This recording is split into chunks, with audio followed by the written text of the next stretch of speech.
Hi, lovely people. Welcome to this new episode of the Daria Effect, where I tell you everything I know so you can flourish in life, just like Daria the flower. Today we are going to talk about the fear of abandonment. Struggling with fear of abandonment can feel like it's taking over your entire life. The emotions that come with fear of abandonment are so prominent and so intense. Fear of abandonment can be developed after a rough childhood where you did not form a secure form of attachment with your primary caregiver. Also, the biggest teller on your attachment style in adulthood is how was your relationship with your primary caregiver in your early childhood. Fear of abandonment can develop after a loved one passes away in your childhood, if your needs are not being met in a relationship with your primary caregiver, if you are being physically or emotionally neglected, but you don't need to have fundamental trauma in order to struggle with fear of abandonment, as I see it more as a spectrum. Some people have it more intensely, some people experience some parts of it in a more diluted way, but everyone deserves help and advice. That's why I'm here. First, we're going to quickly talk about the attachment styles. I'm sure you've already heard about them. The first one is anxious. This is where you are constantly emotionally chasing the other person and chasing emotional safety in someone else. So when you have this, it feels like your romantic relationships or important relationships in your life control your entire life, because they can very quickly, with anxious attachment, become the complete center of your life. And then this may also cause unstable boundaries, going over your boundaries for someone else, going over your own boundaries to be loved, not having a stable sense of self, needing someone else to affirm your sense of self because you're completely emotionally codependent on someone else. Then we have avoidant attachment, and a misconception about avoidant attachment is that they don't struggle with fear of abandonment. Avoidants also are scared to be abandoned. That's why they are scared to commit in the first place. They avoid connection also as a way to protect themselves.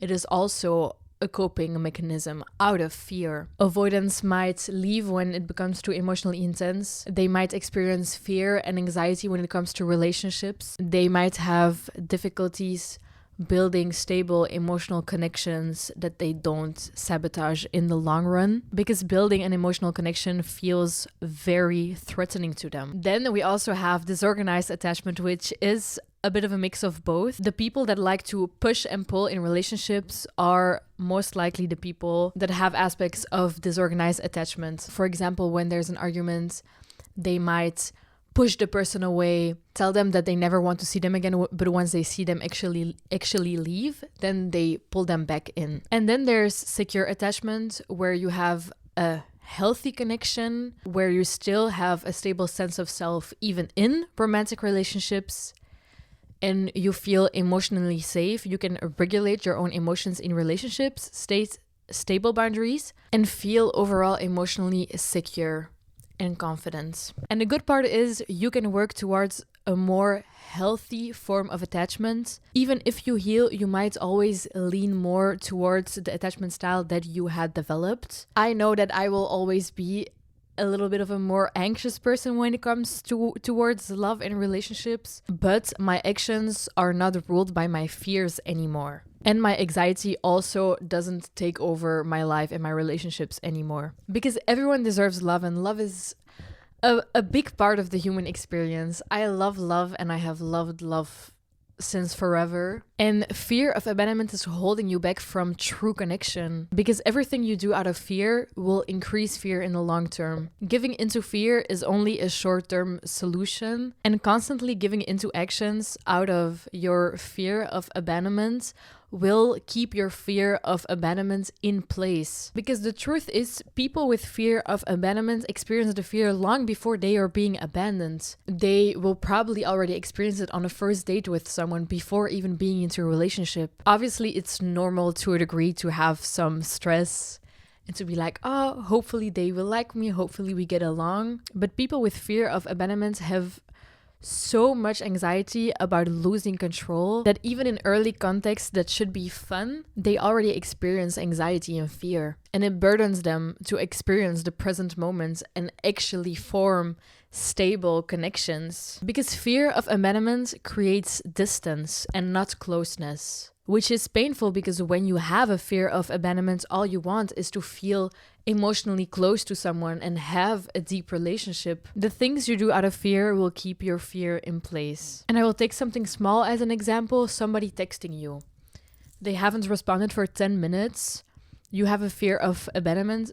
And even in the early talking stages, you're constantly checking if they have responded. This is mentally consuming you because you are filling in the blanks with your fear. They are not responding because they don't like me. It has been 10 minutes. It has been 20 minutes. It has been an hour. If they really liked me, then they would answer. This comes out of a need to feel close to the person, but giving into your fear and constantly checking it is creating emotional distance because you're filling in the blanks with your fear. And then you also need the person to be able to regulate you and explain themselves why they didn't answer for some time, so you can feel emotionally regulated again. Obviously, I'm not talking about the extremes where somebody goes an entire day and you had plans and they're not responding. That's a completely different context. But the fact that you feel so insecure when it comes to romance, that the time that somebody is not answering could mentally dictate to you how much they value the relationship, is just going to drain you in the long term, because it comes out of the fear of the worst case scenario. What if they actually don't like you and that's why they're not answering? What if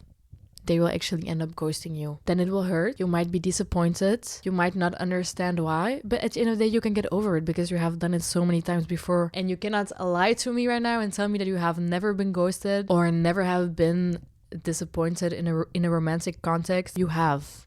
And I don't wish it upon you, but you have. It's part of the human experience. It is important to realize that there is nothing that you can do in order to let someone stay.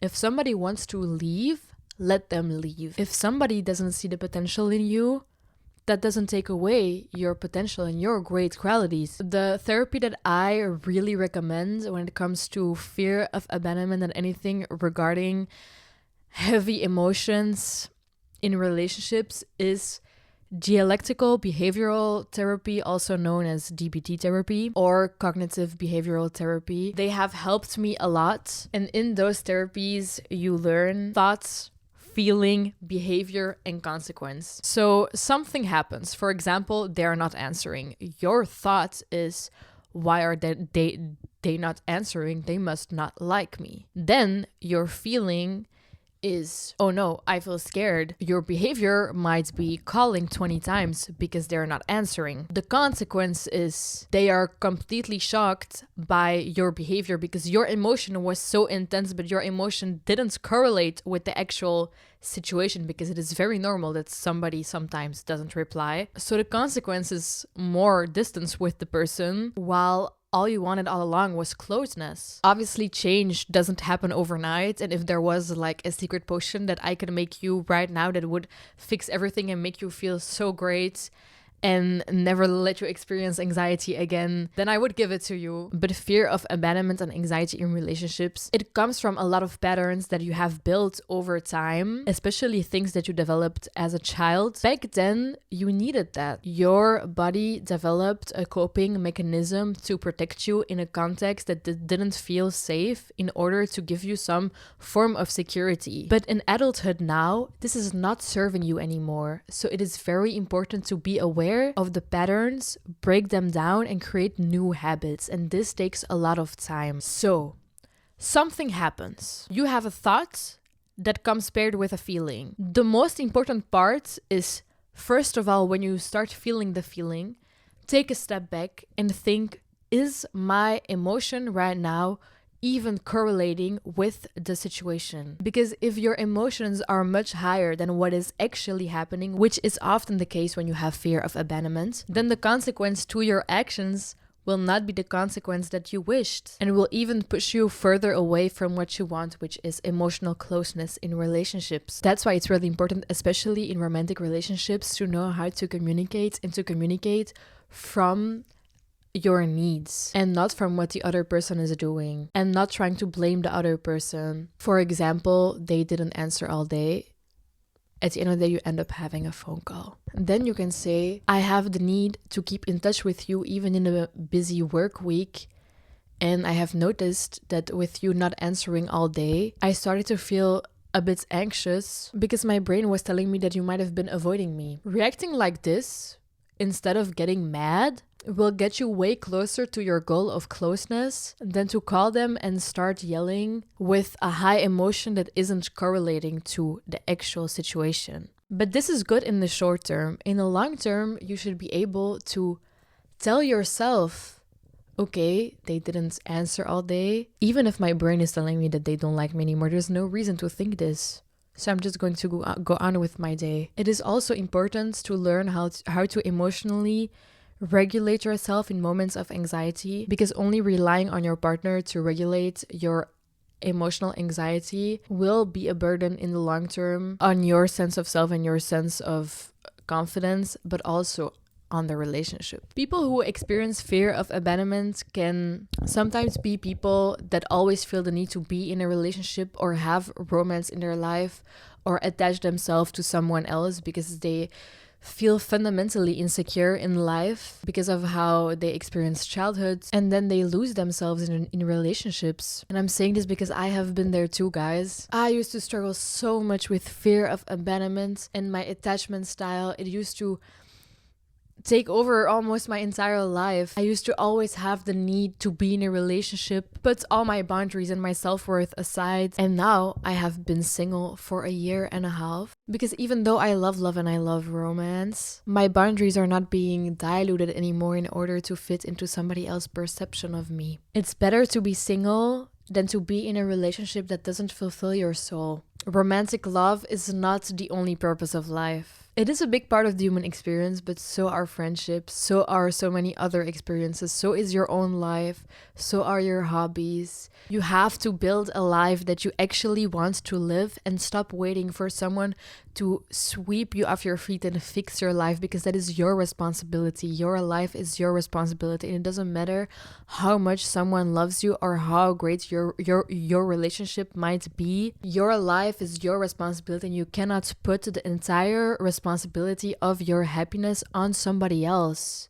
That is going to be the reason that a relationship might not work in the long term, because you cannot be codependent in relationships. With fear of abandonment, it's very important to learn how to leave. Especially when you lean more onto the anxious side, you might stay in gut-wrenching scenarios just because you cannot leave. You feel scared, you want love, but learning how to leave is really, really, really, really important. I always have gotten broken up with, even though I oftentimes knew a long time before they broke up with me that the relationship was not fulfilling me anymore, but I never left. And then now, the last year, it's not that I haven't been on a date once in a while or haven't given somebody a chance, but I never diluted my boundaries. And I learned how to leave when I felt like this person is not a reflection of my values, and they might be a great partner, but they won't be a great partner for me. And that's okay. It doesn't say anything about them, doesn't say anything about me, it's just not compatible. But back in the day, I would have tried to make things work because they are kind and they give me love and they give me affection. But that's not enough. The holy grail in relationships is mutual respect, healthy communication, loyalty, and shared values. If one of the 4 elements is lacking in a relationship, then this will have an impact on the relationship in the long term. You never have other people's actions under your control, only your own boundaries. This is something that I will keep on saying. But when you create stable boundaries and make decisions out of your boundaries and your values and your self-worth, then you won't feel like the whole world is happening to you anymore, but you will feel more a sense of control.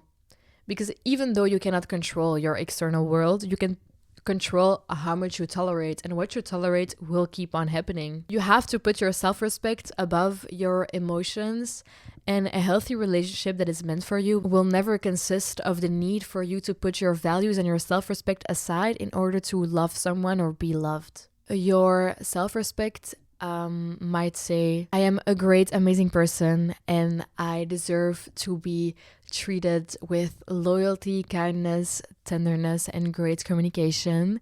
And then somebody might come along that is not being loyal, even though loyalty is an important value of yours, even though you are very in love with the person, you love them a lot, the context they are creating is not correlating with your self-respect and your values and your self-worth. And your self-respect should always have the end saying on making decisions. And in healthy relationships, your self-respect and your emotions and your decisions will all align. When something is not meant for you, then you will sometimes have to go against your emotions to make a decision that will fit you better in the long term, but will hurt you in the short term.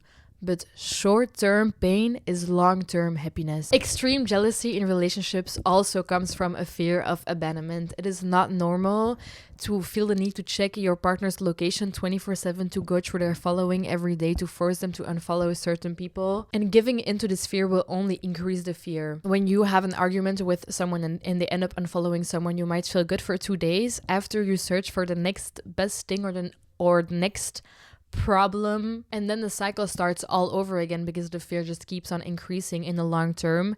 And then your partner in the long term will have to do more and more and more in order to give you a form of trust. But truly, you cannot be sure that somebody is not cheating on you, even if they follow no one, even if they don't have social media, even if they don't have any friends, even if they barely leave the house. You don't have other people's actions under your control. In my opinion, one of the only tellers that you can know beforehand if somebody might cheat is the way they communicate. Because cheating on someone comes either from a place of insecurity where you search for external validation and the more the merrier, or suppressed needs in relationships. But I would want to be able to trust my partner enough that they may come to me first when they feel a form of emotional or physical attraction to someone else and they don't know what to do with it. For example, you are both busy with work and they have a new coworker and starts flirting with them, and it makes them feel some type of way, which is human and is possible. Doesn't take away the value of the relationship, but I would want my partner to value the relationship enough to come home and have a hard conversation with me that will probably hurt me, but it's good for the relationship in the long term. Look, Dalia, this is happening at work, and I feel uncomfortable about it because in some way I do like it and I really value our relationship, and that's why I'm telling you this. Maybe it's because we haven't been as intimate lately, but that's also for me an important way to feel connected to you. So I would like to see how maybe we can solve this. But if your partner starts emotionally suppressing, or you start emotionally suppressing feelings and needs, then sometimes it can only be a matter of time until you're in a context where you can have your needs met and will not hold yourself back. Also, the biggest reason that I will not cheat is because one of my core values is loyalty. I find loyalty very important, and I like to think of myself as a loyal person. So for me, cheating would directly impact my values and my sense of self. And I don't want to do things that would impact to that severe of a degree one of my fundamental values. Because the actions you do in life should affirm your fundamental values. If the actions you do in life are not affirming your fundamental values, then you're going to feel more insecure in life and you can develop cognitive dissonance. Cognitive dissonance is when your values and what you want is not correlating with your actions. With healing from the fear of abandonment and a certain attachment style, the goal should not be to not be love-oriented anymore. Some people are more love-oriented than others. I am very romance and love-oriented, so it is not realistic for me to become a person that doesn't want love anymore now that I'm healing and I'm healed. The goal is to be able to enjoy love while still having your own life. It is important to mentally explore your fears. When you start fearing something or certain thoughts might come up and you shut them down with no, I cannot think of this right now, it might feel uncomfortable, but this is the biggest reason of the part of my growth, is that when I feel fear and have thoughts of anxiety, I face them and I mentally explore them. Why am I feeling fear? Why is this making me feel scared? Oh, it's because of this. And why? And why? Because knowing yourself and knowing your weak points will also help you heal easier. And then there's the art of detachment. The art of detachment doesn't mean being cold and nonchalant. The art of detachment in romantic relationships means that you live in the present moment, know that your boundaries are there if they would be needed. You make peace with the worst case scenario. The worst case scenario, it doesn't work out, you will be okay. In life, and especially in dating, you have to be yourself. You have to obnoxiously, unapologetically be yourself instead of trying to act in a certain way that the other person will like, because then they will end up liking a person that you are not, because you are performing in a way to be liked. So be yourself and detach from the outcome. If you are truly yourself and someone doesn't stay, then you didn't lose anything because it was simply not meant for you. Being yourself is the biggest filter that you have in life in order to filter out whatever is not meant for you. So you have to use that power as much as you can. Okay, Pookie, I hope you feel better. This is the end of the episode. Thank you for listening, and I secretly hope you stick around. Bye.